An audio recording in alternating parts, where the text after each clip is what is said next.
Okay, now let's look at the law of cosines when we have a side-side-side triangle.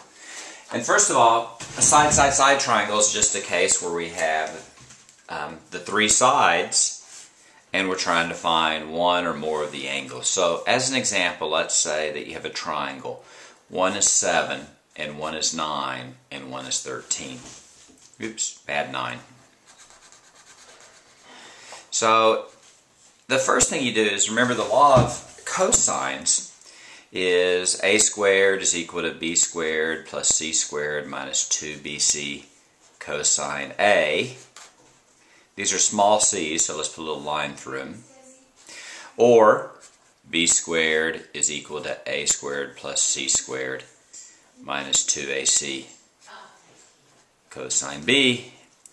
Or c squared is equal to a squared plus b squared minus 2ab cosine C.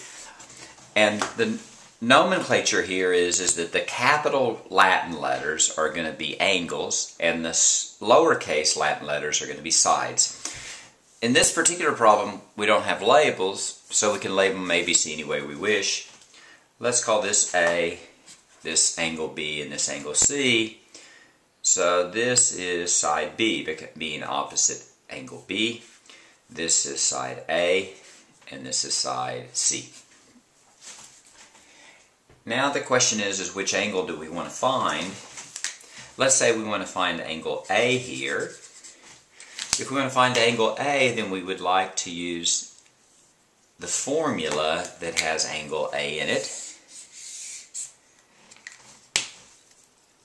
A squared is equal to b squared plus c squared minus 2bc cosine A. And it's just a matter of now plugging in the numbers. Here A is equal to 9, so that's 9 squared is equal to 7 squared plus 13 squared minus 2 times 7 times 13 cosine A, where A is the angle that we don't know.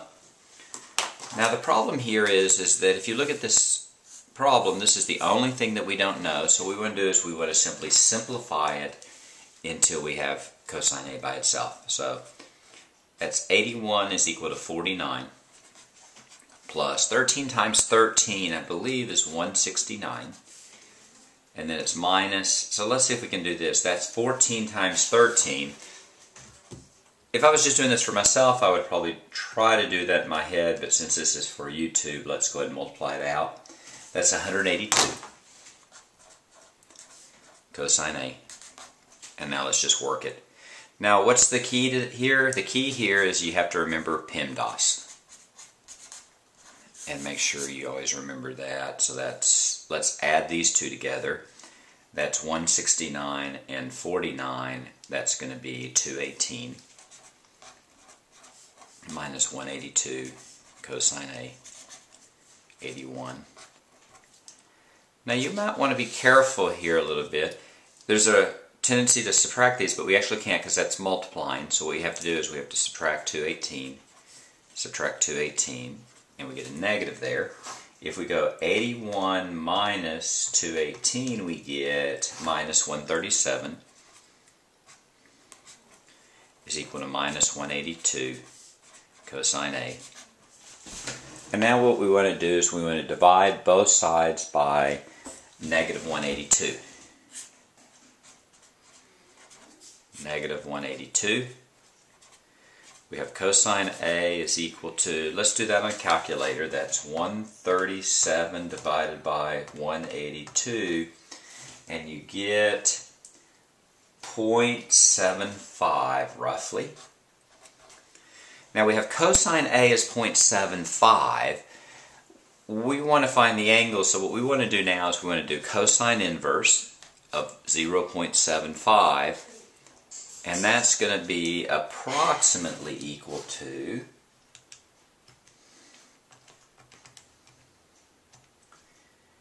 41 degrees.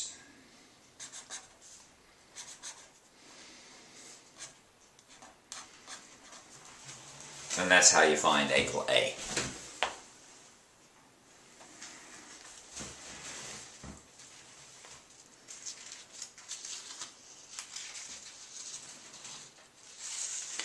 Sometimes on a problem like this, they'll ask you for a particular angle, and sometimes they'll ask you to solve the triangle.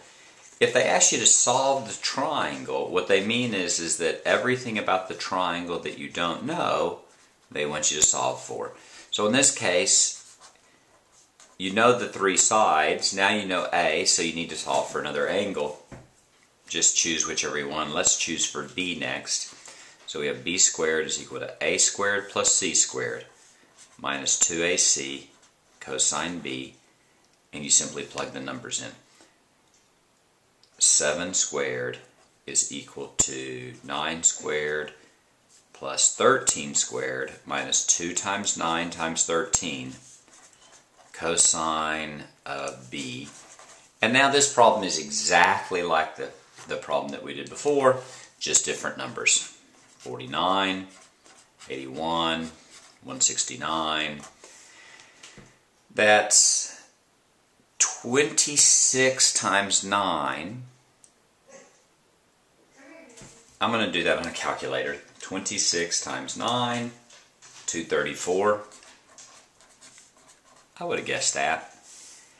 Let's add these two together. That's 49 is equal to 250 minus 234 cosine B. We can't subtract these because we have to multiply here, so we're going to subtract 250 from both sides. And you get minus 201 minus 234 cosine B, or cosine B is equal to minus 201 over minus 234. So let's look through and see what we did here. What we did here is we were trying to solve for angle B. So we used this formula, and all we did was just plug in numbers and work it till we get to this point right here. Let's figure out what this is on the calculator. The negatives cancel. You get 201 divided by 234. You get 0.86 is equal to cosine B. Now what I have is I have cosine of an angle is equal to an answer, so I have to do cosine inverse of 0.86 is equal to B. I'll plug that in my calculator.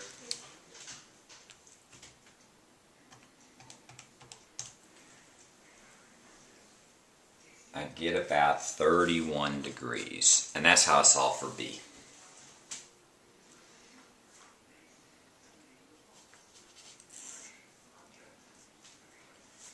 If we look back to our original problem, our original picture, we had first solved for A, and A was equal to 41 degrees. B was equal to 31 degrees. We don't know C either, but we know that A plus B plus C is equal to 180. So if we add the 41 and the 31, that's 72 degrees. If you go 180 minus 72, we get 108, and that's going to be C. So C is about 108 degrees. And that's how you do the law of cosines given three sides.